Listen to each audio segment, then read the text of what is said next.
राम राम सा मित्रों।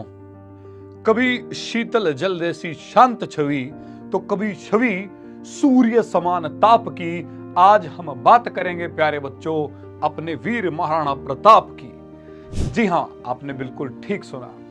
वीर महाराणा प्रताप जी जो अपने दुश्मनों के लिए चलते फिरते इंसानी वस्त्रों में एक सिंह शेर समान थे, वही अपनी प्रजा के लिए, अपने लोगों के लिए वो बहुत दयावान थे। जी हां मेरे प्यारे बच्चों, हल्दी घाटी के युद्ध के बाद उन्होंने छापामार युद्ध योजना से, आपको मैं बता देता हूं, अन्य क्षेत्रों को भी जीता, जिनमें उदयपुर, गोकुंदा, कपासन और कुंभलगढ़ थे, जहां से कुछ समय के लिए उन्होंने अपना शासन चलाया। अंतिम 12 वर्षों में उन्होंने अपना शासन चावंड से चलाया। इस दरमियान उनके प्रधानमंत्री और उनके सेना प्रमुख थे भामाशाह जी। एक वक्त की मैं आपको बात बताता हूं प्यारे बच्चों, जहां से यह पता लगता है कि हमारे महाराणा प्रताप कितने दयावान थे, कितने करुणामयी थे और अपनी प्रजा के लिए कितने ईमानदार थे। महाराणा प्रताप जी को प्रकृति से बहुत ज्यादा प्यार था, पंछी पक्षियों से बहुत ज्यादा प्यार था, वृक्षों से बहुत ज्यादा प्यार था। वृक्षारोपण करने की उन्होंने मुहिम चलाई थी। वहीं प्यारे बच्चों, जो एक सच्चे इंसान के अंदर होना चाहिए, नारी का सम्मान बहुत करते थे हमारे महाराणा प्रताप जी। एक बार का वाक्य आपको मैं बता देता हूं।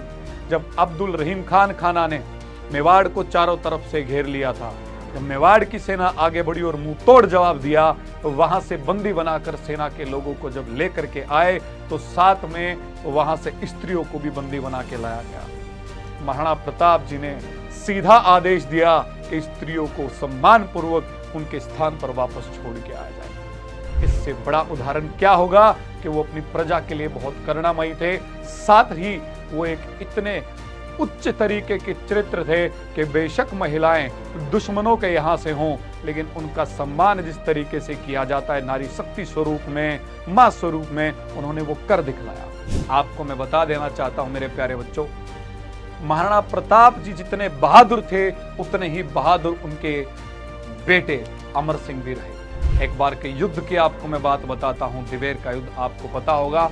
ज्यादातर बच्चे नहीं जानते होंगे, लेकिन कुछ एक को पता होगा। मैं बताना चाहता हूं, किताबों में उसका उल्लेख नहीं जानता मैं क्यों नहीं, लेकिन वहां पर हुआ क्या था बेटा, एक खूंखार सुल्तान खान नाम का सेनापति जो है भेजा गया मुगल सल्तनत की तरफ से कि जाओ जाके पकड़ के लेके आओ किसी भी सूरत हालात में महाराणा प्रताप। जब वो आया, उसने आकर अपनी सेना से पूछा कि ऐसा कौन महाराणा प्रताप है जो एक पहाड़ी पे छिपा बैठा और पकड़ नहीं पा रहे हैं। सेना ने बताया कि उन्हें पकड़ना मुश्किल ही नहीं, नामुमकिन है जी, क्योंकि वो संकरी पहाड़ियों के संकरी रास्ते हैं, हमारी सेना नहीं जानती, टुकड़ियों में जाते हैं, वो आक्रमण करते हैं, हमारी सेना हार जाती है, वापस आ जाती है। तो वही सुल्तान खान ने कहा, अगर ऐसा है तो एक बात बताओ, उनका भोजन कहाँ से जाता है, भोजन सामग्री कहाँ से जाती है, उनका अन्न कहाँ से जाता है, उनके शस्त्र हथियार कहाँ से जाते हैं, आम दिनचर्या की जो चीजें कहाँ से जाती है, कोई तो रास्ते होंगे। और जितने भी रास्ते थे दोस्तों, वहां पर जो सुल्तान खान था उसने अपने अलग अलग थाने बनवा दिए। थाने मतलब अपनी अपनी सेना की टुकड़ियों को वहां पर तैनात कर दिया, और खुद दिवेर जो अजमेर को जाने वाला रास्ता था, जहां से भोजन सामग्री और अन्य सामान ज्यादा मात्रा में आते थे, वहां पर खुद जाकर बैठ गया। वक्त आया दशहरे का प्यारे बच्चों, और आप सभी जानते हैं दशहरे पर हमारे यहाँ शस्त्र पूजा होती है। शस्त्रों को तिलक लगाया जाता है और ये कहा जाता है कि मयान से तलवार निकाल के जब उस पर तिलक लगाया गया है तो वापस मयान में तलवार तब जाएगी जब ये किसी का रक्त स्वीकार कर ले। तो निर्णय की घड़ी आ गई थी और निर्णय लेना था कि कौन से थाने पर आक्रमण किया जाए। जितने भी सलाहकार थे सबने सलाह दी अलग अलग थानों की, लेकिन वहीं महाराणा प्रताप जी ने कहा कि एक बात बताओ, दिवेर थाने का किसी ने भी नाम क्यों नहीं लिया। कारण था कि वहां पर खुद सुल्तान खां बैठा था एक बड़ी फौज के साथ, वहां जाते तो नुकसान हमारा भी ज्यादा होता। वहीं महाराणा प्रताप जी ने कहा, उनकी सूझबूझ देखिए आप, एक बात मुझे बताओ, दिवेर उनका सबसे सशक्त थाना अगर अभी है, सुल्तान खां अगर वहां पर खुद बैठा है, तैनात है, अगर हमने उसी को खदेड़ दिया, वहीं हमने विजय प्राप्त कर ली, तो बाकी के जो 3-4 थाने हैं वहां के तो लोग, वहां के जो मुगल हैं वो खुद ही भाग खड़े होंगे। और यही हुआ प्यारे बच्चों, हमारी जो मेवाड़ सेना थी वो एक सैलाब की तरफ उमड़ पड़ी, सैलाब की तरह उमड़ पड़ी और मुगल सेना को खदेड़ दिया। और वही जो सुल्तान खान था प्यारे बच्चों, जो वीर अमर सिंह थे, हमारे वीर महाराणा प्रताप जी के पुत्र, बहादुर पुत्र, उन्होंने भाला इस कदर इतनी तेज फेंक करके मारा बिजली की रफ्तार से कि वो जो एक दानव जैसा सुल्तान खान था उसके शरीर को चीरते हुए पीछे मिट्टी में गिर गया दोस्तों। और जो मुगल सेना है वो वहां पर हार गई। जब ये युद्ध खत्म हुआ, घायलों को ले जाया जा रहा था, जो नहीं रहे उनका अंतिम संस्कार किया जा रहा था, तो उसी समय क्या होता है, महाराणा प्रताप जी जब जाते हैं कि भाई इतना बड़ा सेनापति है, एक दूसरे को श्रेय तो देना होता ही है, चलो मैं मिल के आता हूँ सुल्तान खान से उसके अंतिम समय में। वहां पर जब वो पहुंचे तो सुल्तान खान ने एक ही बात कही कि मैं देखना चाहता हूं उस शख्स को जिसने मेरे शरीर से भाला पार कर दिया। अरे वो बहुत विशालकाय शरीर का था भाई, बहुत तगड़ा था सुल्तान खान भी, आपको मैं बता देता हूँ। तो प्यारे बच्चों, वहीं पर साथ में खड़े जो सैनिक थे उनमें से एक सैनिक को आकर करके महाराणा प्रताप जी ने कहा कि ये वो सैनिक है जिसने भाला तुम्हारे से पार किया। उन्होंने हंसते हुए कहा कि इसे तुम मरते मरते मार दूंगा। सत्य है ये बात।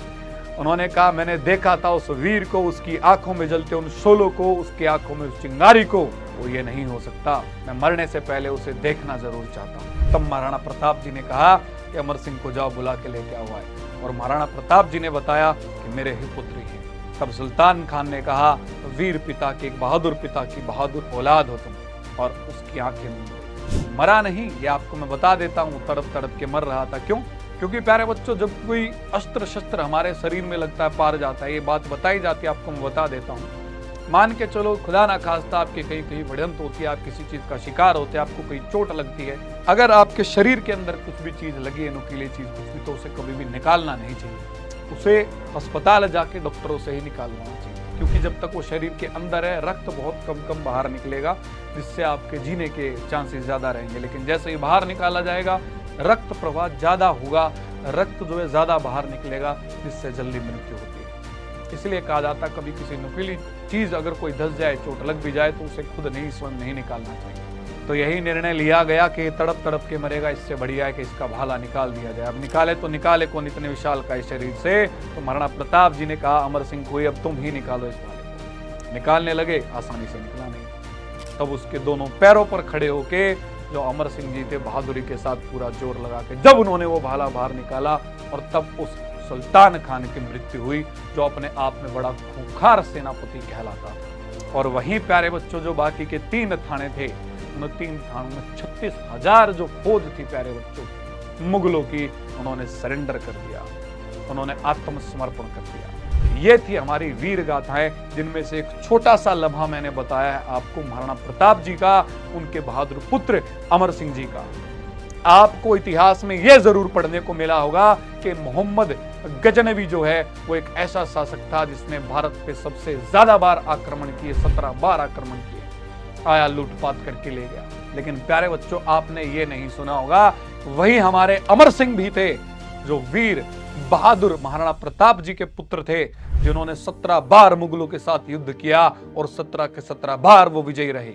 मैं नहीं जानता ये किन पन्नों में खो गई हमारी बातें, किन पन्नों में खो गया हमारा वीर, ये बहादुर इतिहास, लेकिन ऐसा इतिहास मैं क्षण क्षण बार बार आता रहूंगा, आपको बतलाता रहूंगा। राम राम सा, खम्मा घणी, नमस्कार।